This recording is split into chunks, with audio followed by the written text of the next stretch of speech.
Welcome everybody to the Tea with Ms McGill Show, fueled by Blue Line Brews from the brand new Blue Line Brews studio, as you can see right behind us. I am Puka. This is Reed Larson. A quick word on Blue Line Brews. Let me move it in front of the camera here. Like I said, on the Iron Range, be looking in a store near you. They're getting some distribution now, so be watching. Looking for this label. If you're an online shopper, bluelinebrews.com. Of course, we will have all that information down in the show notes. Save 15 is the promo code going on right now. Save 15, you'll save 15%. So when you go through checkout, there'll be a promo code spot. Just type in save 15, get you 15% savings. Still plenty of time to get the Blue Line Brews for Christmas. So bluelinebrews.com, or like I said, check out the selection at a store near you. Really quick before we get going, I forgot this last week. Tommy, Eric, nice catching up with you last week. In Grand Rapids, I saw some old friends I played junior hockey with after the Forest Lake Grand Rapids game. And I know they watch the show. So I just want to give a quick shout out. Haven't seen these guys in 20 some years. So really good seeing you. And with that, we'll bring in Reed Larson, star of the show. You're coming off a big weekend of hockey and you're about to embark on another big weekend of hockey. Yeah. Two in a row. We took a trip up north, close to the Canadian border. We're by Lake of the Woods there. We had Grand Rapids in Roseau Friday night, Grand Rapids in Warroad on Saturday night, and a couple of tough losses after a 5-0 start. You know what? A guy could sit and make $1.5 million excuses, but that's not going to help anybody. It's not going to help anybody get better. The only thing that in hindsight we look at moving forward is there things that we can do as a staff to make sure we're more prepared going into a game where we're playing a top 5 team. Yeah. Like I said, we won't make any excuses about where we're at. But up to that point, the 5-0 start that we had, we did not play a team of the caliber of Roseau. It'd be nice to sprinkle in, another top 10, top 5, so that we're kind of building to get to that point. But we weren't ready, and they were, and we went into their barn. We actually took us a period to get moving. Second period, we kind of took over a little bit. We battled and got ourselves to a lead. We ended up at one point in time, we were up 3-1 late in the game. Of course, they turned it on a little bit. It turned into a physical match between two top 10 ranked teams. Roseau playing tougher in the third period. Grand Rapids were countering in the third period with tough, gritty play at the old Roseau Memorial Building. Tough place to play. And we took some ill-advised penalties late in the game, and that cost us. We took a 5-minute major with 6.5 minutes left in the game. They go up on the power play. Into that, maybe a minute or so into that power play, or a minute and a half into that power play, we take another penalty. Now it's 5-on-3. And they've got 3-4 minutes left in the game, and they pull their goalie. Now it's 6-on-3, and they score. That was the point where they tied the game up. Actually, they had scored another goal a little bit earlier than that to make it go 3-2. And we're pressing, running around. We're still playing some decent hockey. They're playing some decent hockey. Just a weird, goofy mistake. But they did tie it up on the power play, 6-on-3. Yeah, I don't see that very often. No, you don't. That's actually a really gutsy coaching move right there. It's not everybody would do that. Not everybody would pull it and say, oh yeah, let's leave the open net, because somebody can actually ice the puck and hit the open net. Right. If you miss, it's not icing because you're on the penalty kill. But they got nothing to lose at that point in time. They're down. They need to tie the game, and gutsy move. And I got respect for that move by Greg Lund to be able to pull that goalie and get 6-on-3. And they actually had a pretty decent power play in that scenario. They ended up burying one. It's 3-3. We go into overtime, and a defensive breakdown coming into our zone opens up and leaves Max Strand wide open, and he buries it from the over. Yep, you can't leave him open. And by any stretch of the imagination, we just had a breakdown, and they ended up. So it was on the rush. Scored on the rush. There was a rush coming into the zone. It wasn't an odd man rush. It was even up, but we had guys that didn't pick guys up coming into the zone. It left somebody open. Lessons were learned from that.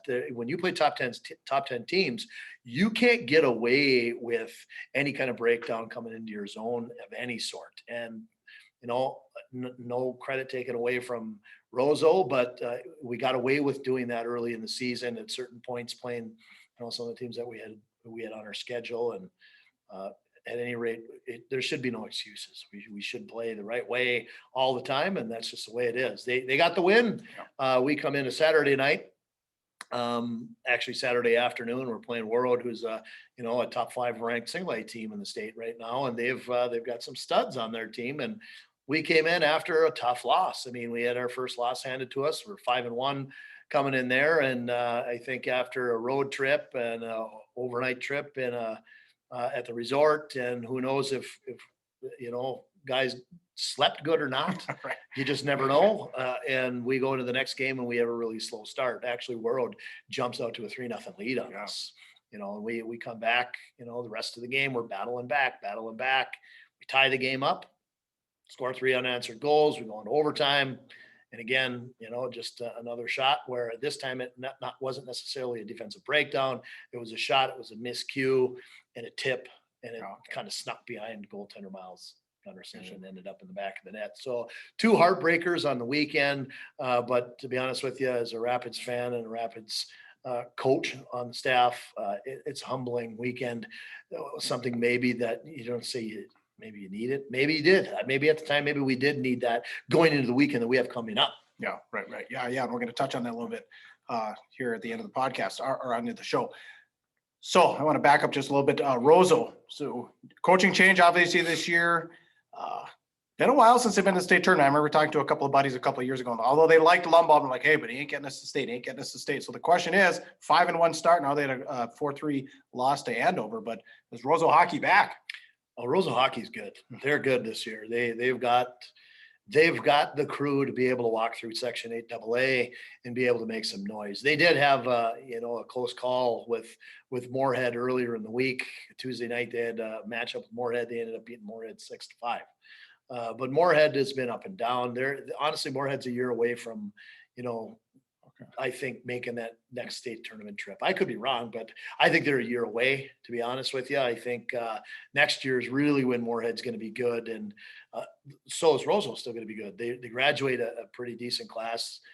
Guys going out of there like Thor Bufflin and Max Strand and Kellen Murphy and some of these other guys that are good, that are carrying that team right now. They've got a nice squad right now. And to be honest with you, I've seen them play quite a bit over the course of the last 4 years. 4 years ago, when I was coaching this group of seniors in Grand Rapids, I was coaching them as Bantams. Yeah. We played this Roseau crew at the region tournament, and they beat us in the championship game, go to the state tournament, and they were good then, and they're good now.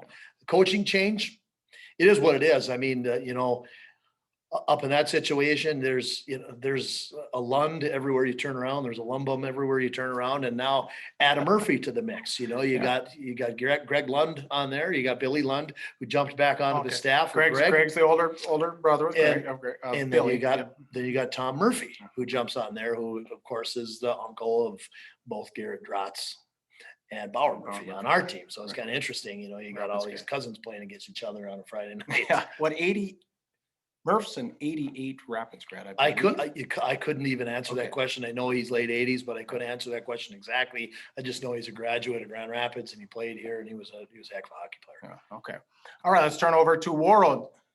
Jason Shogby is a name probably everyone on the podcast or on the show has already heard. Thoughts on him? I got to see him once last year here in Rapids. He's a sophomore, junior now. Am I correct? Yep. I'm sure he's got a lot worse. I think he's a junior. Sure, he's got a lot worse. Let's be honest. The kid is legit. He's a guy clearly right now who's obviously he's committed.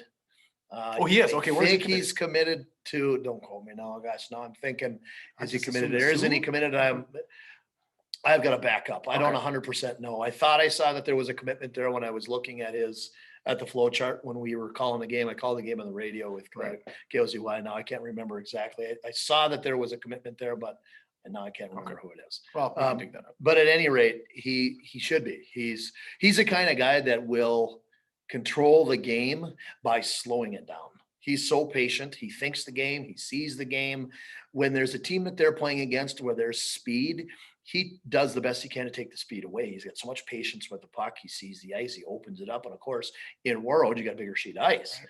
So he does a really good job of doing that. It did hurt him to have Damian Gardner on his line either, who now had made his way back. It was in Warroad as a young boy playing Pee Wee hockey and whatever it might be. Family took off. He ended up going to the USHL.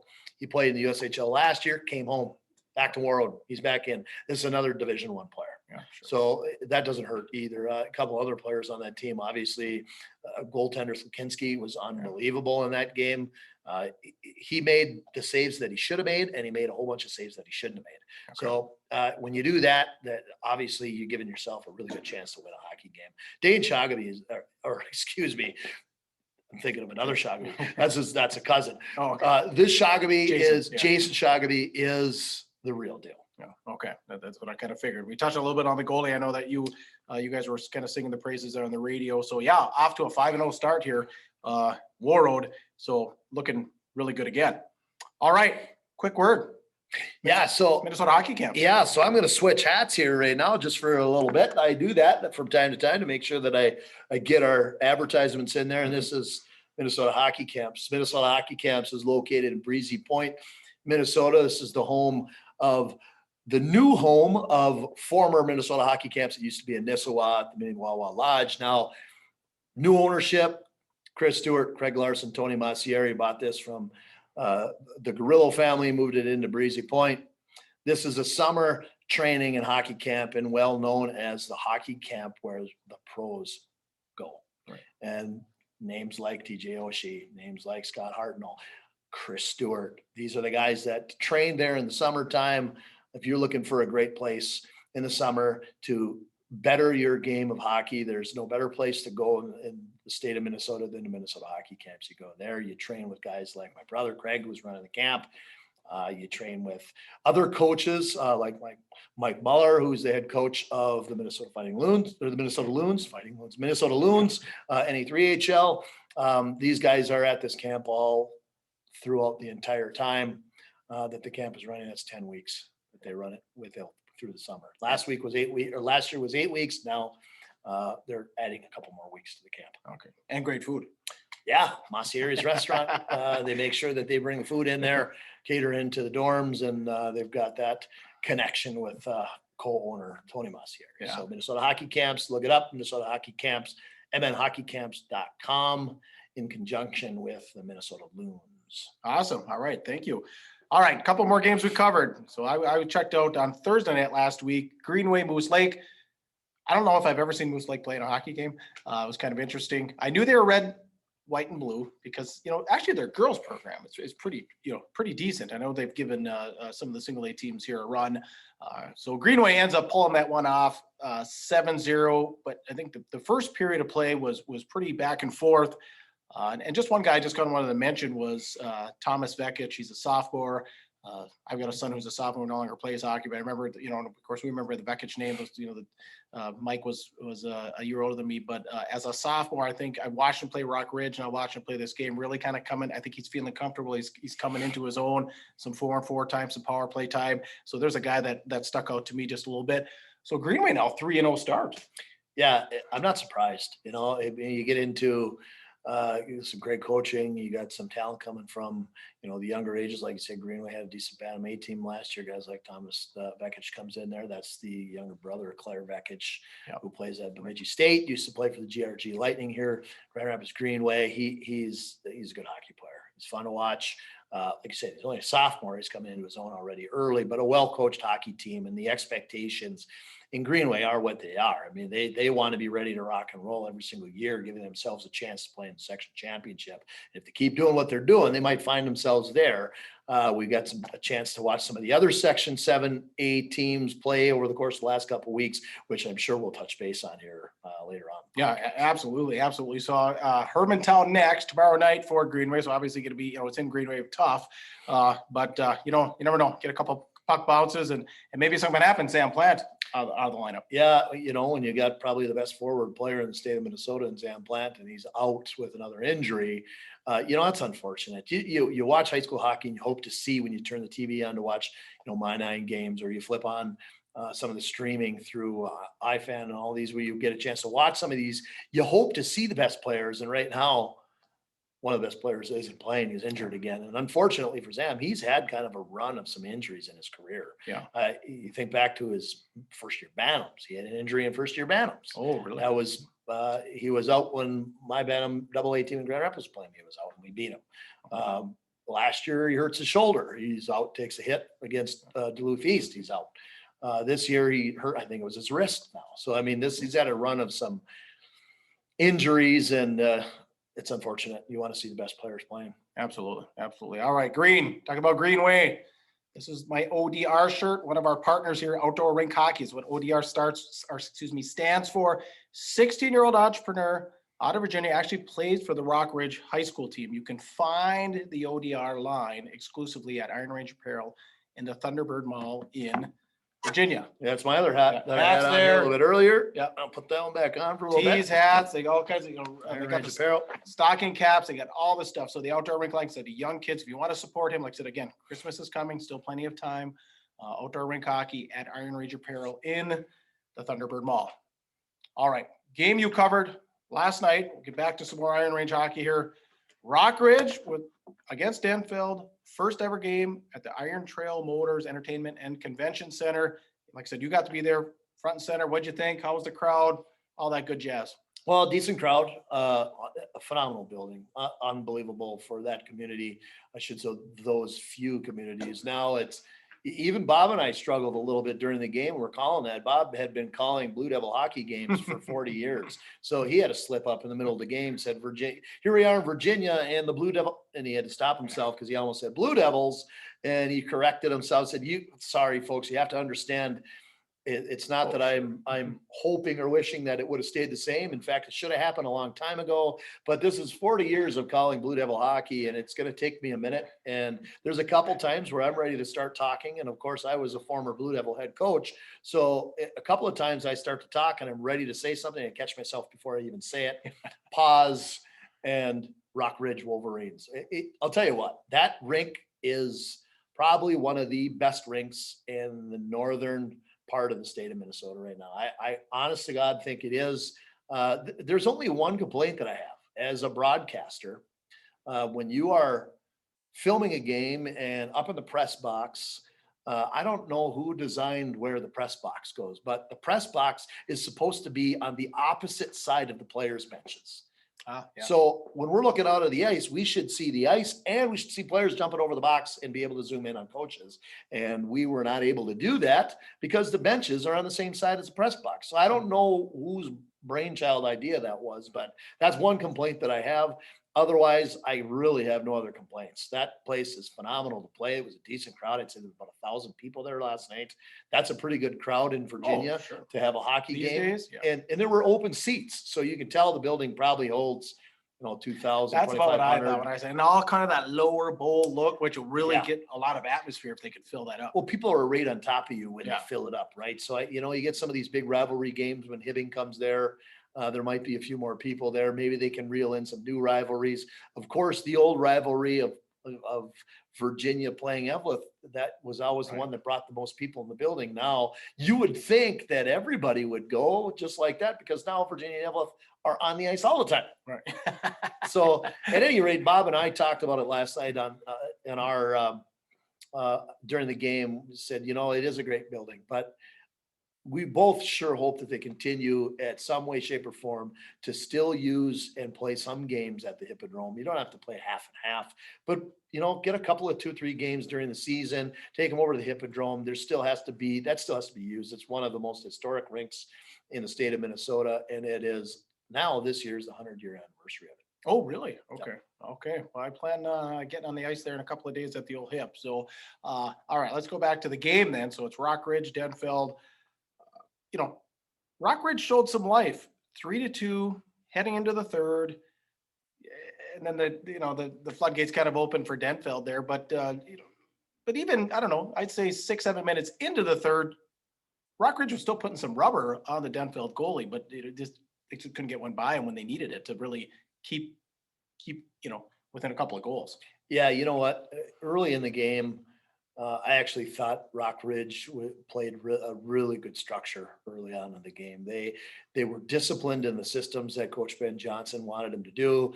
They did a nice job of gaining zones, getting pucks out, getting pucks behind their defensemen, getting shots to the net. And actually, they scored the first goal in that building with a shot from out and a tip from behind the goalie in the back of the net. So they were doing good things in the first period. They actually went into the first intermission with a 1-0 lead. Right. So it was, they were doing the right things. However, in watching enough high school hockey and watching enough of the Denfeld Hunters, I know that the Hunters came in a little lackadaisical. They really did. They had opportunities in the first period. They had more quality scoring chances than Rock Ridge did coming in the first period. They actually had 2 or 3 passes across the crease that just didn't connect, and could have been an easy tap in goal for somebody, but they just couldn't bury it. They were just misconnecting. But Coach Jago was not happy with their first period. He said, if you guys expect to do anything this year, you can't show up like that. So they come out in the second period and they start to get their legs going. They pop one in right away. Bad angle shot when they scored off of I think there's a couple of things there that I think goaltender Ian Kangas was hoping that he could maybe have a second crack at. Yeah. Talking with goalie coach Casey Myrie there for Rock Ridge after the game, he said, yeah, Ian and I will be watching film tomorrow, especially in the first goal that they scored. They scored it from literally a bad angle. He shot from the right dot, below the right dot, like at the bottom of the circle, hit his leg pad and went off the pipe and in. So, in the wrong position. That kind of puts you in a weird spot there in that situation, because he was doing pretty good at the beginning of the game. Then that happened. Then the wheels fell off just for a little bit, but he settled back in. Ian Kangas was playing some decent hockey for, probably about another period. And then, the wheels fell off kind of close to the end. But, get into about the second half of the second period, you could see Denfeld get into their groove and start to take the game over. Guys like Connor McClure start taking the game over. Cooper McClure starts taking the game over. Andy Larson, Simon Davidson. These guys start taking the game over. And of course, I can't forget to mention Caden Posto, who had a hat trick in that game. He had a phenomenal game. I mean, he actually took a really, not a bad hit, but an awkward hit. And you could tell his shoulder, like he might have sprained his shoulder a little bit. That was in the end of the first period. Okay. He came back after that and scored a hat trick. So it's like, come back, I'm ready. And Denfeld is solid. There's no question. Yeah, they're good. And I said at the beginning of that game that I think, I hope somebody proves me wrong, because I always like when teams, make you eat a little bit of crow, and, this is what you said earlier in the year, and this is what actually, prove me wrong. But I think it's going to be Denfeld and Hermantown in the section final. That's just my thought. Yeah, I'd say those are the leading candidates right now. All right. Been teasing this one. The Rink Sports Bar, another partner of ours.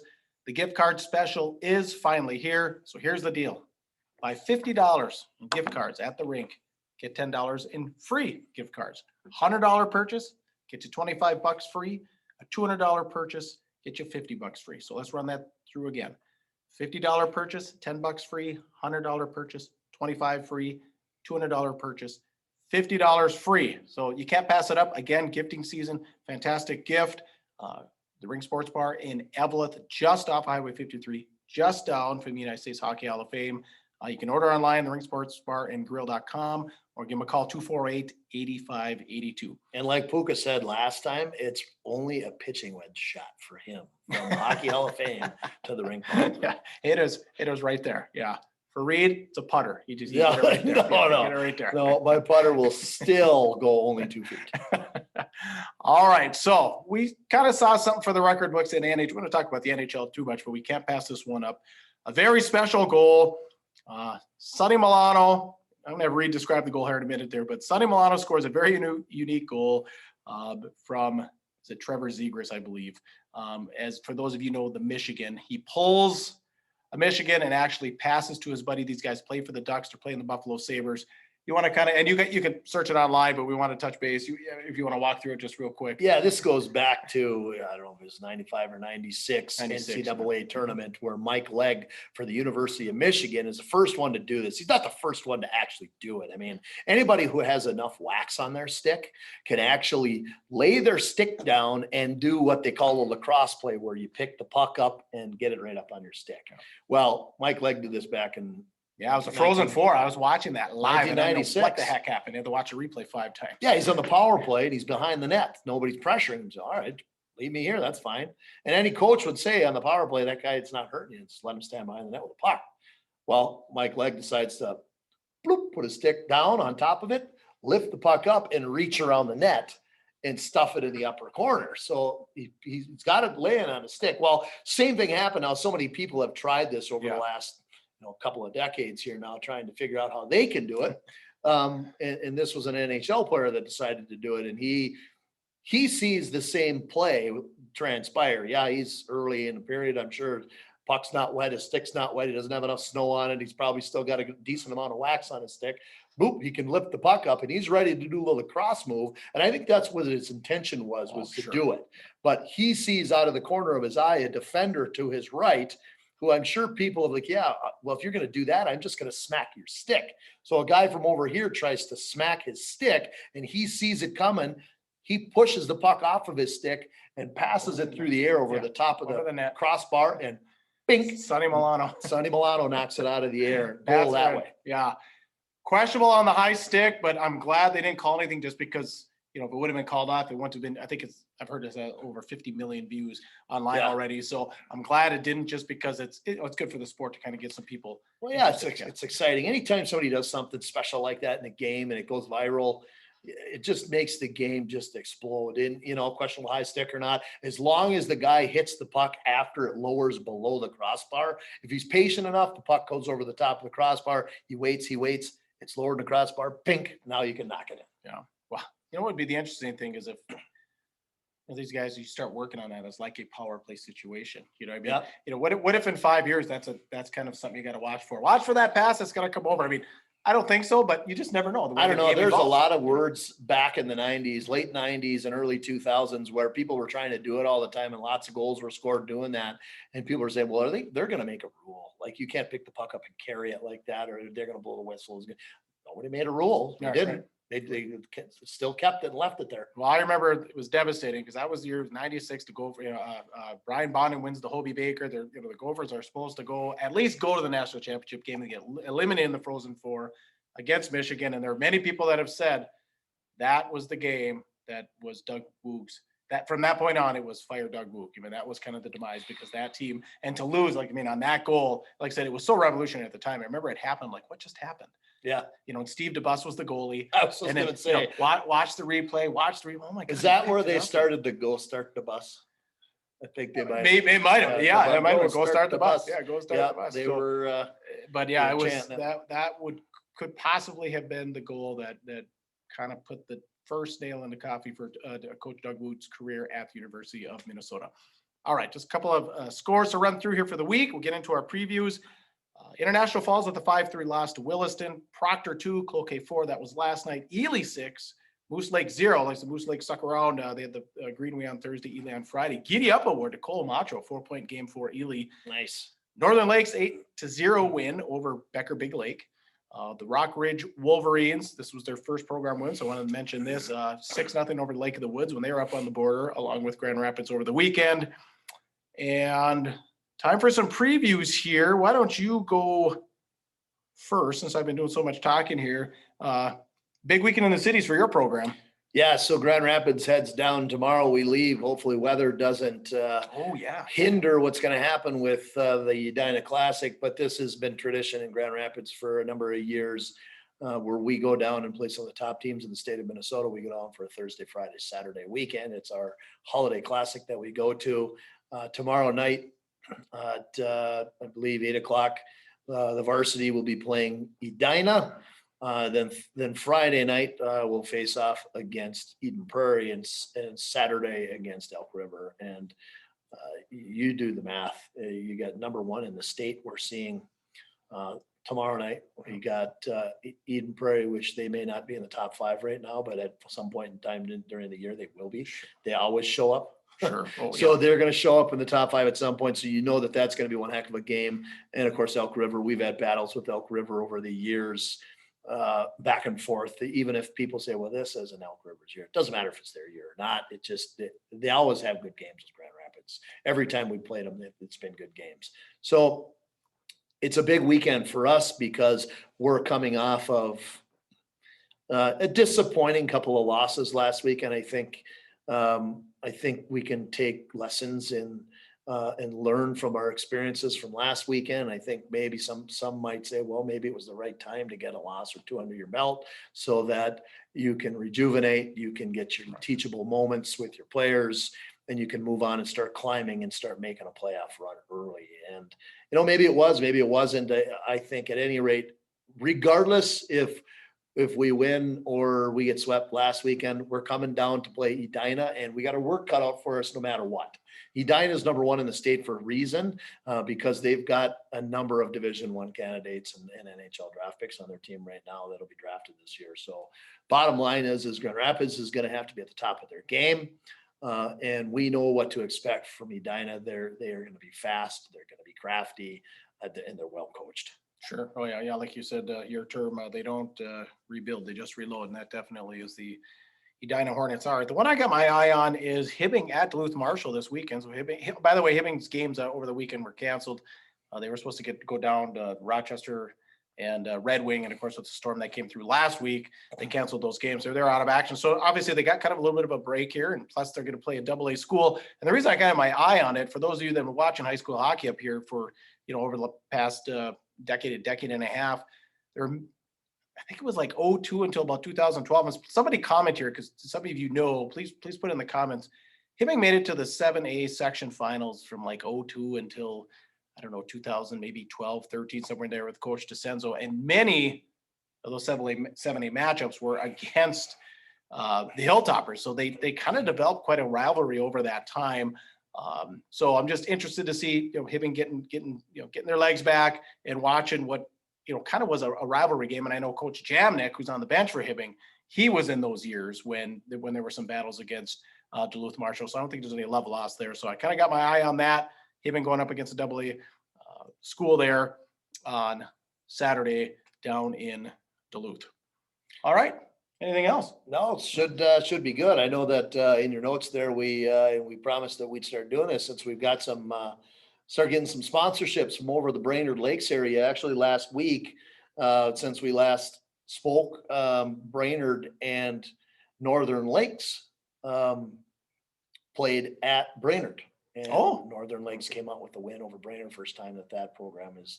I was going to say that's a single A versus AA. Yep, first time that program has beat Brainerd in its years, and it's well needed. And they started actually a new rivalry, bragging rights type of traveling trophy between the two of them. So an interesting story. Obviously, we know that the Northern Lakes head coach is my brother, Craig Larson. And one of my really good friends is the new head coach at Brainerd, Howie Borden.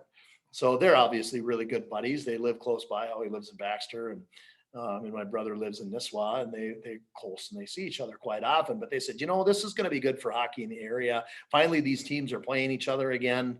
It's AA versus single A. And, quite honestly, if you're a AA coach, you're probably thinking, crap, we have more to lose. If we lose this game than the AA team does. They could go in. It's nothing hurts them if they lose, but if we lose, we look terrible. Well, Howie had a really good attitude about that. He said, that doesn't matter to me. What matters is we grow hockey in the area, and it's going to make it exciting to get a traveling trophy. So they called it the battle for the paddle. So they got a paddle, and it's painted. One side of it's painted red and black. The other side of it's painted, blue and white. And this year it goes to Northern Lakes. They got the W. Oh, wow. So good for my brother and good for their program, but watch out, because I'm sure Brainerd was pretty ticked off. They lost that game, and they're coming after you for it next year. They want to bring it back to Brainerd. The battle of the paddle. I love it. All right. Anything else? Nope. All right. We'll wrap up here then. So Goat Sports is where you find us on YouTube and on Facebook. So once you get on there, make sure you subscribe so you get the show each week. Feel free to share. Sharing is caring. We love all that. Like I said, some of you kids have parents that would like the show. Make sure you get in front of them. They might not be the techiest. You might have to go on their phone and actually subscribe for them. Comment if you have anything. If you want to contact us privately, Goatsportsmediallc at gmail.com. We still have some merch at Tea with Ms McGill shirts. Again, Christmas is coming. Just send that email or put something in the comments. We'll get back to you if you're looking for a shirt. Remember, there's a supply shortage. So if you haven't got out shopping yet, you're either going to need to, get an ODR shirt over in Virginia, get a gift card over at the rink, get some coffee, because I know all these people have what they're looking for. Because if you're going to go to the store, you might be there are holes in shelves in places like Target and Walmart like I've never seen. So there definitely is a supply shortage, and it doesn't look like it's getting any better anytime soon. So think of us if that is the case for you. Once again, thanks to all of our partners: Blue Line Brews, the Rink Sports Bar and Grill, Iron Range Apparel, Outdoor Rink Apparel, Minnesota Hockey Camps, Iron Range Goalie Academy. For Reed Larson, I am Puka. Get out there and be your dream. You're tuned to the Tea with Ms. McGill show.